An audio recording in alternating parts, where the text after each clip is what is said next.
Oh, ayan, hindi ba? Ayan, ano na po yan, ha? Political analyst. So, ilang video po ang inilabas natin dyan na maaari nating ikumpara ang nangyayari dito. Kasi sa ano pa lang sa uh, sa Davao nangyari na 'di ba? Baluarte ni Digong. They isolate the people inside the Davao. No. Isipin niyo nung naging presidente si Digong. 'Di ba sinasabi nila Marcos Sr. dictator? Sino ba naging diktador? That time si Marcos Sr. wala pang social media, 'di ba? Wala pang YouTube, computer. Ito kay Digong talagang nagkalat po ang mga videos. Shoot them dead. Kill them. If you didn't kill them, I will kill you. Yan ang utos niya sa police. 'Di ba? Nasa Congress pa yung mga video niya na yan. And yung kanyang mga interviews, 'di ba? Ganun siya ka-diktador. Tapos ang sasabihin Marcos Sr. ang dictator. Tapos mga land grabbing. Grabe, no? Hindi lang pala sa itong mga si Digong. Isipin niyo naman paano nagkaroon ng nakuha ni Kibuloy yung buong bundok para ganung kalaking lupa ng KOJC, 'di ba? Talagang ito nga sabi ni Pebbles Chururut is talagang merong mga kaibigan si Digong na manununog dun nga sa bundok, 'di ba? Mga NPA yata, mga manununog. Talagang matatakot ka tamo. Nakita niyo naman nung presidente din si Digong, saan meron siyang paradise sa tuktok ng bundok, 'di ba? Yung kalawak na lupa, hindi ka makakarating doon kung hindi ka mag-helicopter. 'Di ba? Sosyal. Hindi ka makakarating doon sa tuktok ng bundok ngayon kung hindi ka mag-helicopter. So ganun. Ganun na. 'Di ba? Pero eto matindi. Noong naging vice-presidente si Sara, tandaan nyo ha. Sinabi ko 'yan. Parang gusto niyang ihalin tulad sa parang gusto niyang gawin yung ginagawa sa North Korea sa mga Davaoenyo.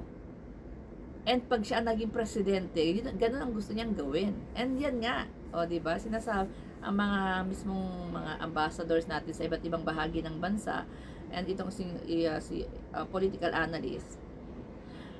Kung matatandaan niyo, hindi ba naging DepEd secretary siya? Ang una niyang pinagbawal ni Inday nung naging DepEd secretary siya, alisin lahat ng mga dekorasyon sa loob ng classroom. Alam niyo, dumaan tayo diyan kinder, grade school, hindi ba ang ganda kapag colorful? Masaya tayong pumapasok, nakikita natin yung ating room is napaka-colorful, and then nakikita mo yung ABCD habang wala yung teacher, pwede kang magbasa, pwede kang makikita mo yung mga apple, mga elephants, iba't ibang klaseng hayop, iba't ibang klaseng prutas, mga letters, di ba? Natututo tayo habang wala yung teachers natin. Kasi mga estudyante, nag-aanuhan tayo, di ba? Ganon. Pinaalis niya lahat yan, nawindang po ang mga teachers na ipinaalis ni Sara ang mga dekorasyon sa loob ng classroom that time nung siya ay DepEd secretary. I-search niyo sa YouTube kasi ako nanonood po talaga ako ng mga documentary. And isa po dyan, ang dami ko napanood about North Korea. And napakasimple pong mag-search, no? I-type nyo, kahit po sa Tagalog, mga estudyante sa North Korea, or kahit anong klaseng how people in North Korea going to school, the classroom in North Korea, mga ganun po, lalabas po, makikita nyo po, empty po ang classroom. Ano ang nandoon sa loob ng classroom na nag-iisa? Litrato ng presidente. Para yung pong po yan ginagawa nilang mindset,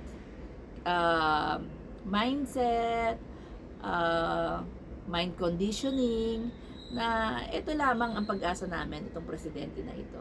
Ganun po ang nangyayari. Yun po ang nangyari sa loob ng Davao. Nakita niyo yung mga pinagbawal ang fireworks. Ako, ayoko po talaga yung mga firecrackers na nakakapinsala. Yung mga, di ba, may mga 5-star, Super Lolo, Judas Belt, ayoko po yan. Pero, yung fireworks, bakit mo ipagkakait sa mamamayan mo yung fireworks? Ilalabas ko po yung video ng 2025-2026 kung paano sila mag-celebrate dyan sa Davao. Habang yung mga anak ni Digong nasa ibang bansa nakaka-experience ng iba't ibang klaseng fireworks, bakit niya pinagdadamot dito sa mga kabataan doon sa mga paslit na magkaroon ng fireworks sa Davao makapanood? 'Di ba? Ano 'yon? Titignan nila sa langit yung fireworks ng Cebu, kagaya ng nangyayari sa North Korea and South Korea. Ang North Korea po, kapag po may mga yung tinatanaw nila sa malayo, 'di ba? Yung mga maiilaw po sa South Korea. Tapos yan, New Year. So dito from North Korea, matatanaw mo talaga kasi talagang boundaries lang naman, lupa lang, 'di ba? Natatanaw po nila kapag may fireworks sa South Korea. At kahit po walang fireworks, nakikita po nila yung mga ilaw-ilaw sa South Korea from North Korea. 'Di ba? Tapos pinagkaitan po ng fireworks ang Davao. Grabe. 'Di ba? Kung si Digong ibibigay niya lahat para sa mga anak niya, ma-experience lahat ng mga anak niya, magbuhay prinsesa, magbuhay hari, ginawa niya. Tapos itong mga kabataan na ito, itong mga paslit na ito, pinagkaitan nila ng fireworks. Ibinaan po ang fireworks diyan sa Davao. Isipin nyo. Ang inilagay lang nila sa munisipyo nila, yung yung pong parang Christmas light. Diba? Ganon, mindset nila, in-isolate nila yung mga tao ngayon. Kapag magdadagdag sila ng dekorasyon diyan sa lungsod nila, syempre sila ang pupurihin sila ng mga mamamayan nila. Kasi kontrolado nga nila eh. Mind conditioning na kami ang nagdagdag, so sila papasalamatan. Pero hindi po nila napapansin ng mga Davaoenyo, dinideprive nila ng mga Duterte ang mga tao na ito. Diba? But tayo mga OFW, ikaw OFW Davaoenyo ka, nararanasan mo itong mga magagandang ilaw na ito, fireworks na ito. Siyempre gusto mong maranasan to ng anak mo. Tapos yung mismong bayan mo, pwede naman po yan. Ang fireworks, para hindi po makapinsala, ang fireworks, doon lang po, doon sa mga establishment, kagaya po ng mga shopping mall, di ba? Mga shopping malls. O ano pa ba, sa mga hotels, yan, pwede silang kumuha ng permit para sila ng fireworks. Shopping malls, ang munisipyo din po sa Pampanga, nakalakihan ko yan, ang mismong municipality natin, bata pa ako, every years may sariling fireworks po ang municipality, nanonood po kami diyan sa San Fernando. Hindi ba dapat ganon?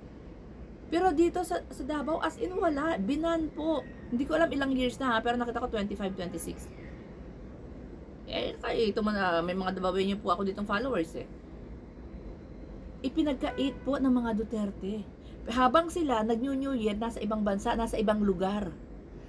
Sila, makakaranas sila ng fireworks, pero itong mga tao na ito, walang fireworks. O, diba? Ganun po sila, ginagawa nilang parang, North Korea. Ngayon, kapag magpapa-fireworks sila, may fireworks po tayo ngayon. O, papasalamatan sila ng mga Davaoenyo.